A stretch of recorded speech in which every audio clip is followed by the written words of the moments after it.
देखिए अब हम बात करते हैं आत्मदीप्त या दीप्त पदार्थ। आत्मदीप्त या दीप्त पदार्थ किसे कहते हैं, इसको अच्छे से हम डेफिनेशन सुन लेते हैं बाबू, अच्छे से सुन लो, मेरी बात जो अच्छे से बाबू सुन लेगा उसका 100% गारंटी है कि अच्छे मार्क्स से वो पास हो जाएंगे। अब देखिए हम बात करते हैं आत्मदीप्त और दीप्त पदार्थ की। तो बच्चे आत्मदीप्त कहने का तात्पर्य बनता है आत्मनिर्भर, अपने आप से। अदीप्त मतलब जानते हैं प्रकाश को बोला जाता है दीप्त, यानी अपने आप से जो प्रकाश उत्सर्जित करता है उसे ही हम कहते हैं बच्चे आत्मदीप्त या दीप्त पदार्थ। यदि कोई आपसे डिफिनेशन पूछ देता है कि आत्मदीप्त और दीप्त पदार्थ किसे कहते हैं, तो बच्चे आप कह सकते हैं वे पदार्थ जो स्वयं प्रकाश उत्सर्जित करता है उसे हम आत्मदीप्त या दीप्त पदार्थ कहते हैं।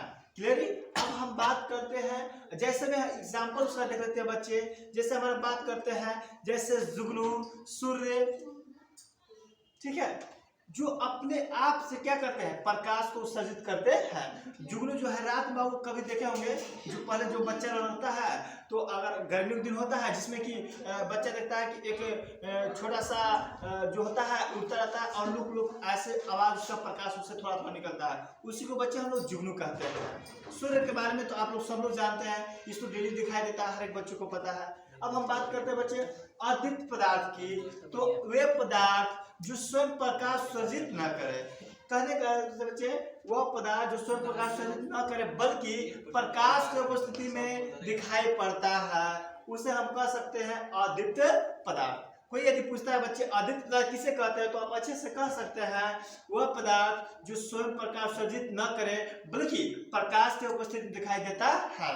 जैसे ईंट, पत्थर, बेंच वगैरह जो भी कुर्सी, जो भी हमारा जो चीज है जो अपने से प्रकाश सर्जित नहीं करता है उसे बच्चे हम लोग कह सकते हैं अदीप्त पदार्थ।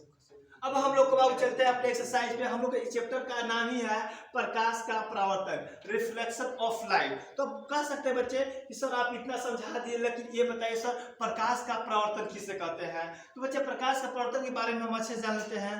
वह प्रकाश जब पहले ही माध्यम में वापस लौट जाती है, कहने का तात्पर्य है बच्चे यदि हम शीशा ले लेते हैं, अपने घर में दर्पण होता है और उसको देखते हैं, यदि कोई बच्चा होता है शीशा बहुत चमकाता है, तो क्या होता है जो सूर्य का प्रकाश यदि बाबू दर्पण पे पड़ता है अब पुनः क्या होता है वापस लौट जाता है, इसी घटना को हम लोग कहते हैं प्रकाश का परावर्तन, रिफ्लेक्शन ऑफ लाइट। यदि कोई भी बाबू पूछता है आपसे रिफ्लेक्शन ऑफ लाइट किसे कहते हैं, तो अच्छे से उसका डिफिनेशन सुन लेते हैं बाबू। हम बात करते हैं एक बार एग्जैक्ट राइट पढ़ा देते हैं, एक बार एकदम आ जाएगा क्लियर बाबू। अब देखते हैं प्रकाश का परावर्तन देख लेते हैं।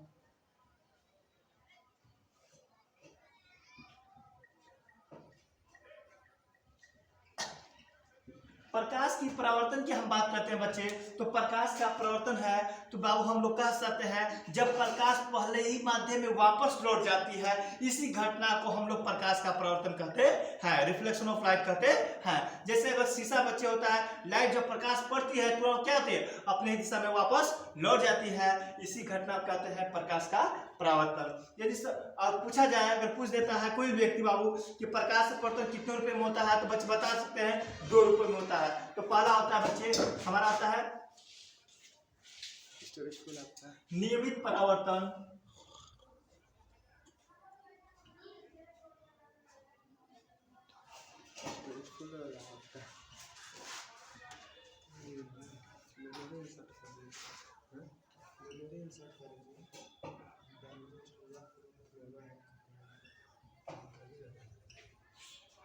पहला हम बच्चे बात करते हैं नियमित परावर्तन, दूसरा हम बात करते हैं अनियमित परावर्तन। यदि कोई पूछता है प्रकाश का परावर्तन बच्चे, तो हम लोग कह सकते हैं प्रकाश का परावर्तन 2 रुपए में होता है। पहला होता है नियमित परावर्तन, दूसरा होता है अनियमित परावर्तन। तो बच्चे हम लोग देखते हैं नियमित परावर्तन कैसे होता है, तो बच्चे कह सकते हैं नियमित परावर्तन का डिफिनेशन बाबू अच्छे से देख लो, सुन लो बच्चे, अच्छे से पूरा समझ में आ जाएगा। ये नियमित परावर्तन की बात की जाती है जब प्रकाश चिकनी और चमकीली सतह पर नियमित रूप से परावर्तित होती है। कहने का तात्पर्य बच्चे जब प्रकाश से किरणें होती है चिकनी और चमकीली सतह पर जब पड़ती हैं तो नियमित रूप से परावर्तित हो जाती हैं, उसे हम लोग कहते हैं बच्चे नियमित परावर्तन। इसका एग्जाम्पल हम लोग देख लेते हैं बाबू। इसमें क्या होता है, ये नियमित परावर्तन का फिगर है बाबू। यहाँ से हम लोग इस तरह यहाँ से आती है, एक किरण यहाँ से आती है, इधर चल जाती है। इसी को अब ये नियम से अगर इधर से आई है इधर ही जाएगी। ये नियमित परावर्तन का एग्जाम्पल है बच्चे, अच्छे से देख लीजिए। उसके बाद हम बात करते हैं बच्चे अनियमित परावर्तन की। अनियमित परावर्तन किसे कहते हैं? तो बच्चे कह सकते हैं जब प्रकाश रुखरी और चमकीली तरफ पड़ती है। जब प्रकाश रुखरी और चमकीली तरफ पड़ती है तो अनियमित रूप से परावर्तित होती है, उसका कोई नियम होता नहीं है, उसे कहते बच्चे अनियमित परावर्तन। अनियमित देखिए बच्चे क्या होता है, यदि इधर से आई किरण इधर चली गई और इधर से आई इधर चली गई, इसका कोई लिमिट नहीं होता है।